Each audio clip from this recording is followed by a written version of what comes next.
changing the visa type from visiting or tourist visa or business visa, the famous B1, B2 visa of the United States, to change from that visa category to work visa. Is it allowed? Is it possible? Remember, majority of countries around the world, if you visit in that particular country under the visit visa, you are not allowed to work.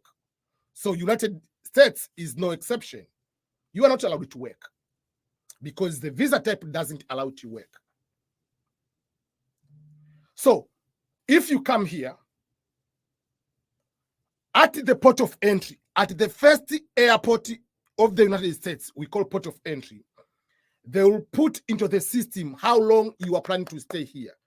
Let's say you are given the 5 years visa, 1 year visa, 2 years visa to visit the United States. It doesn't mean that you have been given the 5 years to stay in the United States. You are given the visa multiple entry to come and go within 5 years without going to the embassy to ask for another visa. But at the port of entry, they will give you 6 more months if you want to stay in the United States.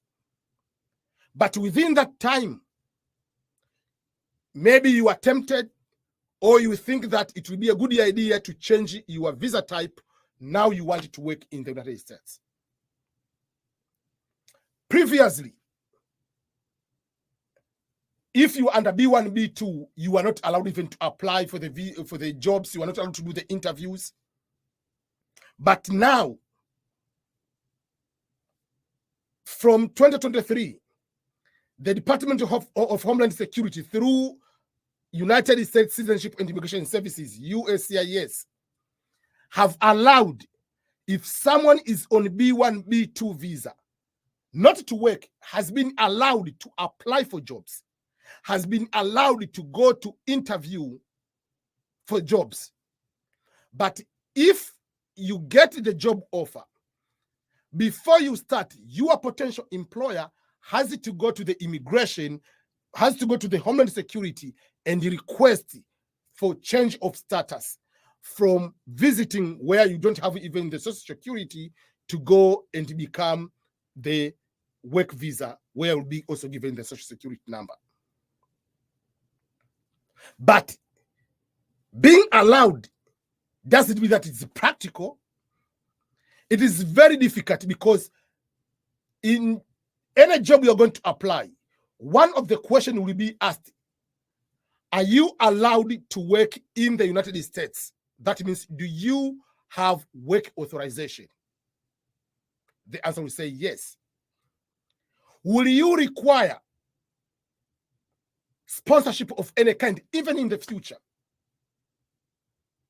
So most of the companies, if you require sponsorship either beginning or in the future, they don't employ you. Most of the companies do that.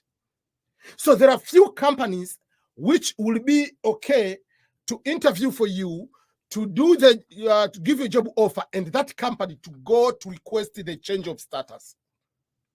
It's not that easy because the companies, most of the jobs you are going to find, there will be the normal jobs. They're not like engineer, not expert, like as an expert. It will be most of the normal jobs, which as employer, as a capitalist, why should I wait for 1 more month, 2 more months for you to process to come to work on my warehouse?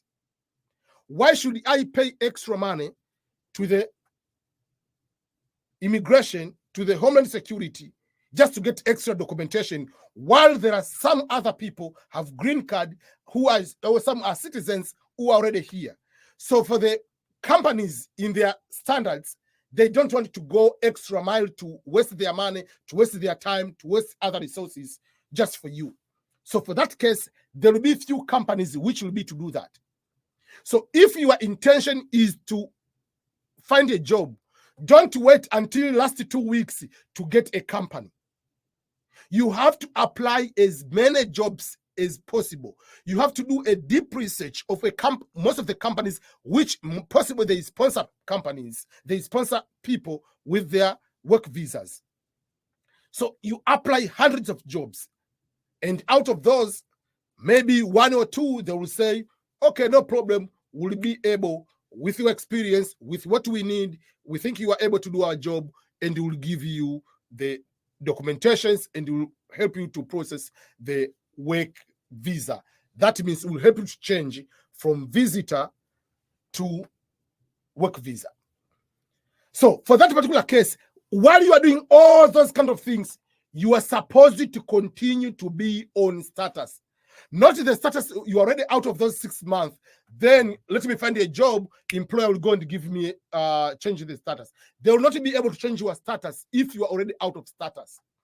So that's why I usually tell people, the number one thing after arriving in the United States, if you are on you are here under what we call the non-immigrant visa, the visa which is requiring you after a certain period of time to return to your home country. And if your goal is to stay here for a longer time, you have to act as soon as possible. You have to know what is your next move.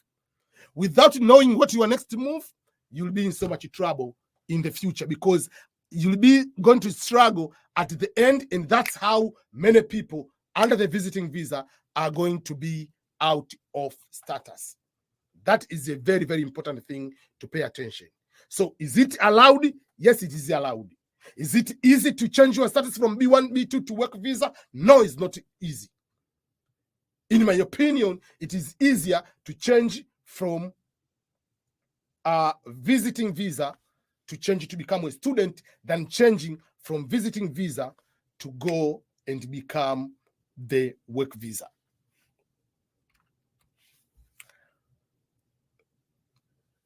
Change. I know it is your dream.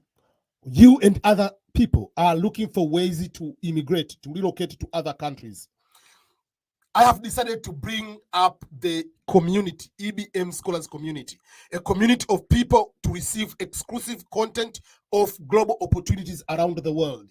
So this platform, this community, what you need to do is to become a member. By becoming a member here, you can be able to become a member. And also, if you are already a member, you can just log in on the EBM Scholars platform, and the website is ebmscholars.locals.com. If you go to that website, you'll be able to see and receive exclusive content about all opportunities you are looking.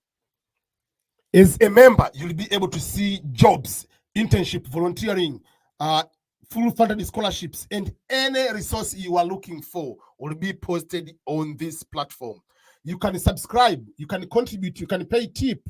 It's just $5 in a month, so that you can be able to do that. You can join a chat, like here you can see. You can also, on your own, you can be able to post something on this community and get a response. So I appreciate your continued support.